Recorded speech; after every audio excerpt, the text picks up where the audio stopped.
효를 행하라. 디모데전서 5장 4절 한 절 말씀으로 은혜를 나누려고 합니다. 어제 동포사회에서 21번째 한미 충효회의 행사를 진행하는데 설교를 맡아달라고 부탁을 해서 갔더랬죠. 부탁해서 얼떨결에 가긴 했는데 가보니까 회장님이 100세, 그 어르신들이 만 500여 명 가까이 가득한데 잘못 왔나 싶더라고요. 이런 행사하면 그 교계 그 연세가 드신 어르신들이 설교를 맡아야 되는데 비교적 젊은 제가 서는 게 맞나 그런 생각 가졌습니다. 빠져나갈 수가 없었기 때문에 모르겠다 생각하고 하나님 의지하는 마음으로 말씀을 선포했습니다. 설교 후에 적지 않은 분들이 메시지를 보내왔습니다. 한 목사님께서는 저는 6살 때부터 부모가 없이 자랐습니다. 그래서 목사님의 설교를 들으며 울컥했더랬죠. 또 어떤 목사님은 저는 너무 어머님 계실 때 불효해서 오갈 데 없는 한국 할머니 한 분을 입양해서 13년째 모시고 살고 있습니다. 어머니 생각이 많이 납니다. 이런 메시지들을 적지 않게 보내오셨습니다. 그래서 어제 그 설교를 바탕으로 동일하진 않지만 오늘 말씀을 선포하려고 합니다. 우리는 예수님을 다 믿습니다. 아멘. 예수님 믿죠? 예수님 믿으면 여러 가지가 우리에게는 달라지죠. 근데 그 중에 가장 크게 달라지는 것 하나는 새로운 가족을 얻는 겁니다. 새로운 가족을 얻는 거죠. 그 가치는 그 어떤 것보다 더 두드러지진 않습니다. 초대교회가 생기면서 예수 믿는 사람들에게 나타났던 첫 번째 변화이기도 했기 때문이죠. 좋은 아버지가 생깁니다. 참 무엇과도 바꿀 수 없는 좋은 아버지. 언제나 달려갈 수 있고 의지할 수 있는 그런 든든한 아버지가 생기는데 하나님 아버지시죠. 그리고 다시 거듭난 그 예수 믿고 다시 태어난 신자들은 서로들을 만나면 자매님, 형제님, 아델포스 이렇게 부릅니다. 새로운 가족이 생긴 거죠. 확대된 그런 대가족으로 예수 믿고 변화된 사람들은 그런 가치들을 누리게 됩니다. 그런데 가족이라고 하는 게 살다 보면 가족이 정말 즐겁고 행복을 주는 가장 좋은 요람이 되기도 하지만 어때요 여러분들? 가족이 늘 그렇습니까? 때로는 그 어떤 것과도 비견할 수 없는 내 삶의 가장 중요한 부담, 때로는 십자가, 때로는 긴장, 어려움도 가족으로부터 옵니다. 근데 한 번도 혈육이 섞여져 있지 않고 만나보지도 않았던 사람들이 함께 모여 예수 믿는다고 이젠 형제야 자매야 우리는 한 아버지의 자녀들이야 라고 하면서 확대된 새로운 시스템으로 가족을 이루어 살아간다는 건 이건 더할 나위 없이 긍정적이고 또 우리에게 엄청난 그런 삶의 든든함을 제공해 주기도 하지만 이렇듯 부담, 긴장감도 우리에게 제공해 주죠. 1세기 이 교회가 처음 시작했을 1세기에는 국가가 운영하는 사회복지제도 시스템이 전무했습니다. 그렇게 사회복지제도가 전혀 없던 때 교회는 책임을 져줬습니다. 특히나 함께 가족이 된 신자들, 형제 자매들 가운데 어려운 이들, 각각의 형편으로 안타까운 사정을 가진 이들을 책임을 져줬다는 게 신약 성경에 우리에게 제공이 되고 있죠. 특히나 과부들이 그랬습니다. 저희 어머님도 30대 초반부터 과부로 이제 살기 했지만 이 과부들은 나그네, 그 다른 번역으로는 이민자입니다. 나그네, 고아, 과부, 이 세 개의 그룹은 교회가 필히 돌봐야 되는 핵심적인 대상이었죠. 고대 세계 남편을 잃은 여인들은 대개가 극빈층이 됩니다. 그리고 또한 그리스도인이 되면, 지금 그리스도인이 되면 가족들이 의절하진 않지만 저 어릴 때도 얼핏 그런 경우들이 적지 않았던 것 같습니다. 당시에는 상당히 많았습니다. 예수를 믿으면 가족들이 의절해버립니다. 그렇게 되면 과부들은 친척들의 지원도 끊기게 되죠. 그래서 교회는 과부를 책임져 줬습니다. 오늘 우리가 읽은 디모데전서 5장 4절을 읽었는데 3절부터 16절에는 교회가 과부를 어떻게 책임질 건지, 어떤 과부를 책임질 건지, 그거에 대한 질문에 답하는 말씀입니다. 바울은 세 가지 종류의 과부를 나눕니다. 첫 번째는 참과부, 두 번째는 자녀가 있는 과부, 세 번째는 젊은 과부. 과부도 세 가지 종류가 있습니다.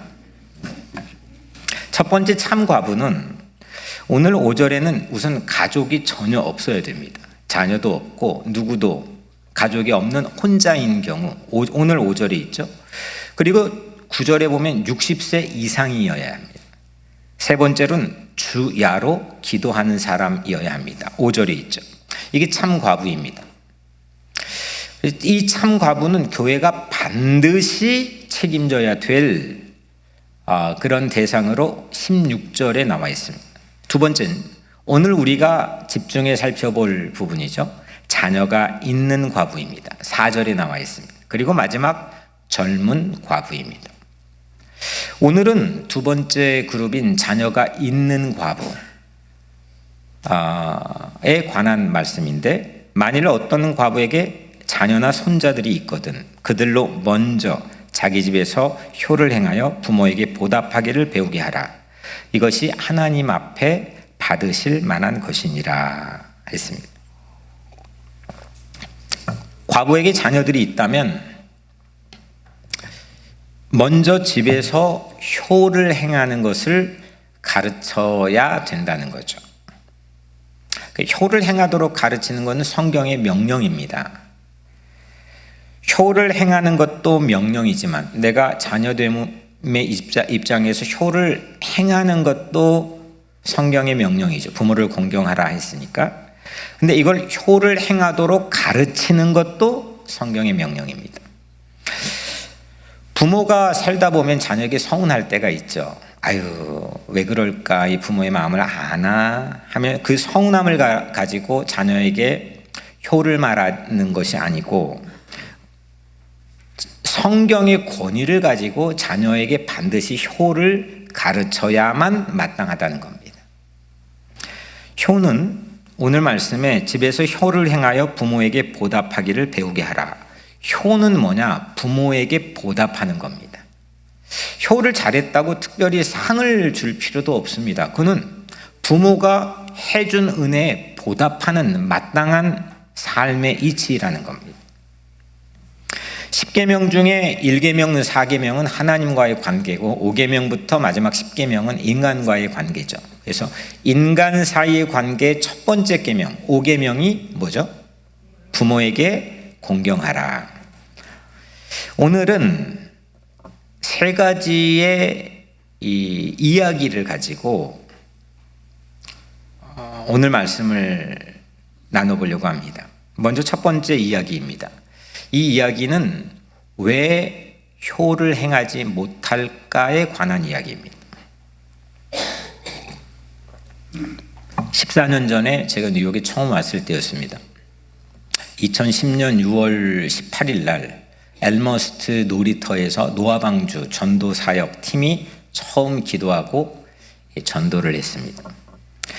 엘머스트에서 하루는 이 노아방주 팀과 전도를 하는데 거기 약국에 들어갔습니다. 옛날 해운대라는 식당이 있었는데 그 건너편에 조그만한 아주 오래된 약국이 있었습니다. 우리는 제법 사람들이 그 안에 붐볐고, 그래서 전도하려고 들어갔기 때문에 제 기억에는 누군가가 이제 그냥 있으면 안 되니까 가서 뭔가를 살려고 시도하는 그런 찰나였습니다. 그때 대낮이었는데 한 할머니가 맨발로 허겁지겁 약국으로 들어오셨습니다. 약사에게 도와달라는 겁니다.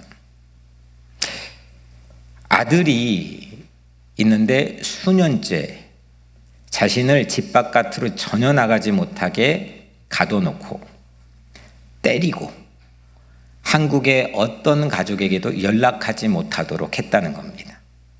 이게 믿을 수 있는 말인지 없는지 우리는 가늠할 길이 없었지만 여튼 확실한 건 할머니는 맨발로 아주 헝클어진 모습으로 허겁지겁 그렇게 도움을 요청했습니다. 아들이 잠시 한눈 판 사이에 모르게 집에서 뛰쳐나와서 맨발로 무작정 버스를 타고 어딘지 모르고 내리는 곳이 엘머스트였고, 그리고 약국으로 들어오신 겁니다. 제가 포레스트 힐즈 사택에 살 때였는데 저는 그분을 집에 모시고 왔습니다. 그리고 며칠 동안 함께 머물렀습니다. 우여곡절 끝에 대구에 살고 있는 딸과 연락이 닿았습니다. 전화 통화를 했습니다. 그리고 모든 게 사실이라고 하는 확인이 되어서 그 할머니를 비행기에 태워 그 딸에게 보내드렸습니다. 말로만 들어왔던 노인 학대, 이 현실을 직접 목격했던 경험이었습니다. 가슴이 아팠습니다. 천륜을 저버리고 왜 사람들은 점점 효를 잃어버리고 있는 것일까? 저는 종종 유니온 널싱홈에 찾아가곤 했습니다. 유니온 양론, 우리 홍성우 장로님도 아마 그때 제가 우리 교회 오시기 한참 전에 처음 그 유니온 널싱홈에서 그냥 찾아갔을 때 뵀습니다. 신방을 하러 간 게 아니고 그냥 2층에 보면 다 한국 할머님들이 계시는데 그냥 갔습니다. 가끔 갔습니다. 그냥 저는 가면은 그 복도나 이렇게 안에 혼자 계신 할머님들 손 잡아드리고 말씀하시면 그냥 같이 옆에서 좀 들어드리고 그리고 돌아오곤 했습니다. 어느 날 한 할머니가 저를 데리고 방으로 꼭 들어와 보라는 겁니다. 그리고 사진 한 장을 보여주었습니다. 아들의 사진이었습니다. 그런데 그 아들이 어느 날 그냥 자신을 길거리에 두고 갔다는 겁니다. 수년이 지났습니다. 우리가 모르는 사이 유니온 널싱홈에는 그런 할머니들이 적지는 않습니다. 왜 사람들은 효를 행하지 못할까요? 다들 어린 시절이 있었을 텐데, 그 부모의 손길을 통해 성장했을 텐데, 자라고 나면 모두가 내가 다 한 것이냐 생각하면서 그 부모의 은혜를 왜 잊어버리고 효를 행하지 못하는 것일까요? 저는 먼저는 배울 기회가 점점 줄었기 때문이라고 생각합니다. 뭘 봐야 알 텐데 그렇게 볼 기회가 점점 줄어듭니다. 예전에는 대가족이었습니다. 한 집에 할머니도 있고 할아버지도 있고 엄마 아빠도 함께 살았습니다. 그래서 어떻게 하면 눈치 볼 줄도 알고 좀 이렇게 싸우면 피할 줄도 알고 내가 어른을 어떻게 대해야 되는지도 이렇게 모습을 통해서 그냥 몸에 배고 배우는 기회가 있습니다. 근데 요즘은 그럴 기회가 매우 적습니다. 저는 가급적 우리 EM들에게 인사하라 한 번도 말해본 적이 없습니다. 그냥 그들 앞에서 제가 가급적 인사를 많이 하려고 노력을 합니다. 그래서 우리 다음 세대들은 인사 잘 하지 않습니까? 안 합니까? 제가 볼 땐 잘하는 것 같은데. 지금은 청년 혼자 사는 가정, 이게 1인 가구라고 부릅니다. 또 노인 혼자 사는 가정, 1인 가구라고 부릅니다. 이 혼자 사는 가구가 한국에서는 34.5%, 미국에서는 38.7%입니다. 세 집 중에 한 집은 나 홀로 가구입니다. 엄청난 퍼센테이지죠. 그냥 옛날에는 거의 다 같이 살았잖아요. 근데 지금은 여러 가지 다양한 이유가 있겠지만 세 집 건너 한 집은 나 혼자 사는 겁니다. 같이 사는 경험이 우선 없습니다. 그래서 뭔가를 내가 어떻게 해야 되는지 이걸 배울 기회가 전 세계 전반적으로 없는 시대 속에 살고 있습니다. 효를 행하는 것을 배울 기회가 없습니다. 그래서 저는 교회가 가르쳐야 된다고 생각합니다. 오늘 말씀도 효를 행하도록 가르쳐라 그랬죠. 그리고 효는 부모에게 보답하는 것임을 배우게 하라 이렇게 말했습니다. 교회는 가르쳐야 됩니다. 효를 행하는 것도 중요하지만 더 중요한 건 효를 행하는 것을 가르치는 문화를 지속하는 겁니다. 여러분들의 가정과 특별히 우리 교회 안에서 주님의 오늘 명령이고 성경의 명령일진데 그렇게 효를 행하도록 우리가 가르치는 그런 문화들을 갖게 되기를 주의 이름으로 축원합니다. 두 번째 이야기입니다. 그럼 어떻게 가르칩니까? 그거 어떻게 참 요즘 세대들 잘 이렇게 말이 안 통한다고 그러고 또 가르치면 뭐라고 하죠? 뭔 대라고 하잖아요. 뭐라고 하죠? 꼰대라고 하잖아요. 참 그래서 이게 위축이 되죠. 효를 어떻게 가르칠까요? 이런 질문이 나올 수 있죠. 지난주 교회 안에서 뜻깊은 모임 하나가 있었습니다. 우리 교회 가장 어르신들인 일남 사랑방에서 함께 주중에 모임을 가졌습니다. 이유인즉슨 감사패를 전달하고 싶다는 겁니다. 우리 조태환 장로님을 지켜주시는 우리 아내 되시는 김종원 권사님, 또 이정자 권사님 곁에서 지키시는 또 우리 홍성우 장로님께 우리 일남 사랑방이 감사패를 주겠다는 겁니다. 저는 그 모임에 함께 참여하면서 참 감동이었습니다. 1963년 미국에 오신 조태환 장로님은 그날 이제 말씀하셨는데 25년 전 앞을 보지 못하게 됐는데 아내이신 권사님이 남편을 늘 한결같은 모습으로 지켜주고 계십니다.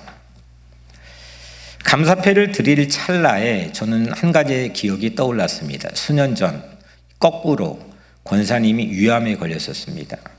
그래서 맨하탄 한 이 병원의 수술실에 들어가기 직전 우리 권사님이 수술복을 갈아입고 권사님, 장로님, 저 이렇게 함께 기도했던 기억이 떠올랐습니다. 그때는 그런데 늘 제가 보던 모습과는 또 다르게 거꾸로 장로님이 권사님 손을 꽉 잡고 계셨습니다. 저는 잊을 수 없는 기억이었습니다. 한 사람의 삶을 지켜주는 게 과연 무엇인지 그 가치를 제게 보여줬던 모델이었습니다. 홍성우 장로님은 파킨슨 병으로 몇 해 전부터 아프고 계신 아내를 지극정성으로 돌보고 계십니다. 얼마 전 하루는 권사님이 잠깐 사이에 집에 나가셨고 길을 잃고 금세 돌아오진 않으셨습니다. 장로님은 애가 타셨습니다. 발을 동동 구르셨습니다. 아마도 답답한 일이 한두 가지가 아니실진데 그 심정을 누가 알까 싶지만 하나에서 10가지 성심으로 남편의 마음을 가지고 아내를 지켜줍니다. 역시 저는 지켜준다는 게 과연 무엇인지 그 힘과 가치를 제게 보여준 좋은 모델이라고 저는 생각합니다. 이런 아름다운 두 부부를 따뜻하게 격려하며 감사패를 전달하는 어르신들의 모습이 우리 교회에 있다는 것 저는 참 자랑스러웠습니다. 그리고 참 고마웠습니다. 효를 어떻게 행할까? 그 방법을 어떻게 행할까?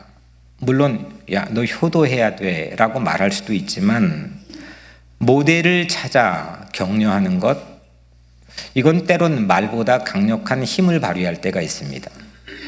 우리 주변에서 좋은 모델, 또 내가 좋은 모델이 되는 것, 또 내 가정에서도 내가 보여주는 것, 삶의 모습을 보여주는 것만큼 강력한 건 없습니다. 물론 예수님께서는 복음서에서 적지 않은 말씀을 많이 하셨지만 예수님의 실제는 그 말보다도 삶의 모습을 우리에게 풍경으로 그리게끔 보여주셨습니다. 그래서 우리는 예수님을 좋아합니다. 예수님을 따르고 예수님을 신뢰하죠. 그런 케이스들, 정언 명령인 하나의 어떤 정의로 이거 해야만 해라고 말하지 않고 삶의 이야기로 들려주고 보여주는 것, 모델을 만들고 좋은 샘플을 함께 빌드업해가는 것, 이것이 우리가 효를 가르치는 중요한 방법이라고 생각합니다. 저는 우리 교회 안에서도 이런 좋은 샘플, 이 좋은 모델들이 끊임없이 찾아지고 또 찾아지면 격려할 줄 알고 이런 문화들이 우리 교회 안에 있게 되기를 주의 이름으로 축원합니다. 세 번째 이야기입니다.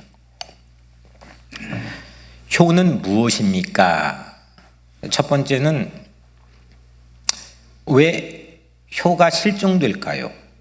두 번째는 효는 그러면 어떻게 가르칠 수 있을까요? 마지막 세 번째 이야기는 그 효는 무엇입니까? 입니다.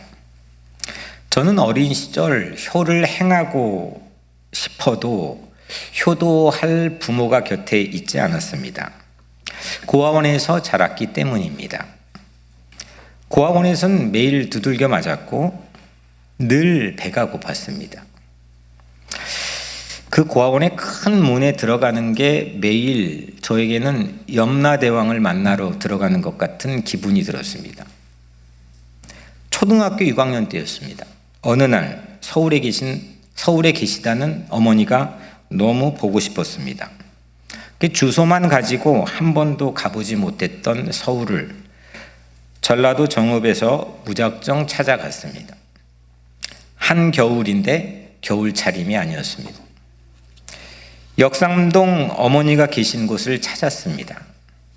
어머니는 상가 2층 교회 교회에서 장의자를 붙여놓고 겨울을 나고 계셨습니다. 그날 밤 저는 어머니 품에서 천국 같은 밤을 보냈습니다. 다음 날 아침 어머니가 식사를 제게 차려주었습니다. 시어 터진 김치, 그리고 작은 종지에 간장, 그리고 식어 빠진 밥, 이것이 전부였습니다. 평생에 가장 제겐 맛있는 식사였습니다. 몇 시간 후 어머니와 헤어질 때가 가까워 왔습니다. 강남 고속버스 터미널 지하상가에 어머니와 헤어질 찰나였습니다. 언젠가 엄마를 만나면, 제 엄마라는 말을 써본 적이 없는데 이게 갑자기 나오네요. 어머니 만나면 용돈을 드리겠다고 저는 신문팔이를 하며 꼬깃꼬깃 2만 원을 주머니에 넣어갔습니다. 저는 어머니 손에 그 2만 원을 쥐어드리며 뒤도 돌아보지 않고 뛰었습니다. 그날 한방눈이 많이 내렸습니다. 호남고속버스 터미널, 아무도 보이지 않는 기둥 한켠, 저는 혼자 기대에 앉았습니다. 그날 저는 하염없이 울었습니다. 왜 나는 또 고아원으로 가야 되나? 나는 왜 어머니와 같이 살 수 없는 건가? 그때 제게 음성이 들려왔습니다. 아들아, 나는 너의 아버지란다. 내가 네 곁에 떠나지 않고 함께 있단다. 하나님 아버지셨습니다. 저는 그날을 잊을 수가 없습니다. 저는 그날 아버지를 얻었습니다. 그날 이후 저는 어머니가 곁에 계시지 않지만 어머니가 계신 곳을 향해 절하는 습관을 가지기 시작했습니다. 숲에서도 절했습니다. 골목에서도 절했습니다. 이후 중고등학교 시절 남의 집에서 과외 시켜주며 밥 얻어먹고 학교 다닌 시절에도 절했습니다. 제 주제에 영국에 박사과정 유학 가서도 마당 한켠에 자리를 펴고 어머니 계신 동쪽을 향해 절했습니다. 절을 할 때 하나님은 제 가슴에 감동을 주셨습니다. 눈물이 주르르 흐릅니다. 이제 4명의 제 아들들도 저와 같이 어머니를 향해 절을 합니다. 14년 전 부임해서 해마다 설 명절이 되면 저희 교회 70세 어르신들에게 저는 우리 어린아이들과 절을 합니다. 효도는 모름지기 은혜를 잊지 않는 것입니다. 어떤 이유를 막론하고 내가 여기 있는 이유는 부모 때문입니다. 부모의 은혜를 넘어서는 것은 세상에 있지 않습니다. 은혜를 잊지 않는다는 것, 이게 생존의 감격입니다. 그래서 효도는 절대 낙관에 힘을 제공해 줍니다. 불평할 것도 많고 낙심할 상황들도 내게는 몰려올지라도 그 은혜를 주목하고 사는 사람, 그 사람은 절대 낙관이라는 세상이 줄 수 없는 힘을 제공받습니다. 신앙 또한 은혜를 잊지 않는 거라고 저는 한 문장으로 늘 정리합니다. 신앙은 은혜를 잊지 않는 것입니다. 특별히 내가 기억하지 못하는 때, 내가 기억하지 못하는 순간, 내가 기억하지 못하는 사람조차 그들을 향한, 그 시간대를 향한 은혜를 깊이 파들어갈수록 신앙심은 깊어지는 법입니다. 부모의 은혜는 내가 헤아릴 수 없습니다. 하나님의 은혜는 말로 해 뭐 하겠습니까? 하나님의 은혜는 측량할 수가 없습니다. 저는 불효자입니다. 어머니를 모시고 있지 못합니다. 그러나 은혜의 힘은 외로웠던 과거의 저를 지켜준 절대 낙관이라고 하는 버팀목이었습니다. 은혜를 잊지 않으면 외롭지 않습니다. 고아원에서도 이후 어떤 고난에서도 저는 출생을 한탄하지 않았습니다. 인생의 비루함을 탓해보지 않았습니다. 그것은 저의 타고난 성품 때문이 아닙니다. 은혜 때문입니다. 측량할 수 없는 부모의 은혜가 나를 지켜주는 것입니다. 하나님의 은혜, 하나밖에 없는 아들을, 그 아들 독생자 예수를 버리고 나를, 우리를 당신의 딸과 아들로 삼으신 그 놀라운 은혜로 살아가시기를 축복합니다. 은혜는 절대 낙관이라는 힘을 제공해 줍니다. 못하는 일만 보이는 것, 그건 은혜를 잃었기 때문입니다. 못할 일이 없을 때는 은혜가 가득할 때입니다. 이 은혜를 가르치십시오.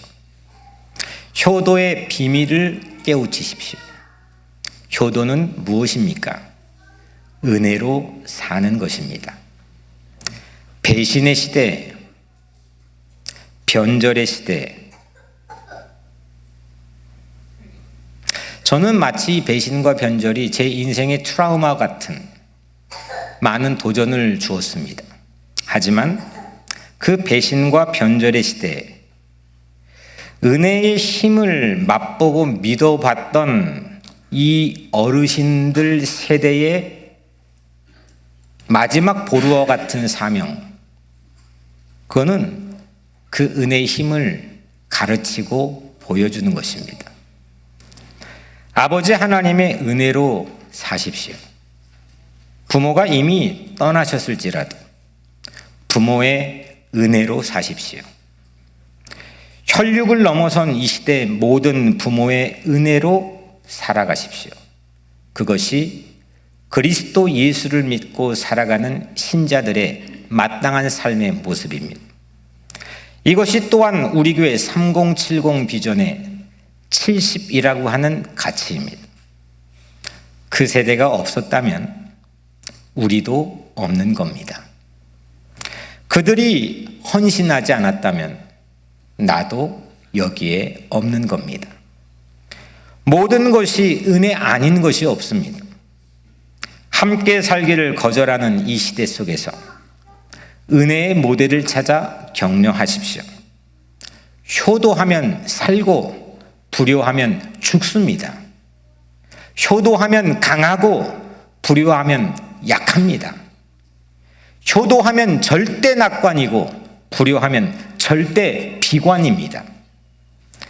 부모는 하나님의 대리자로 세상에 보내졌습니다.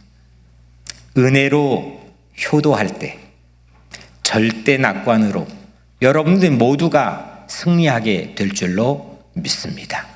기도하겠습니다.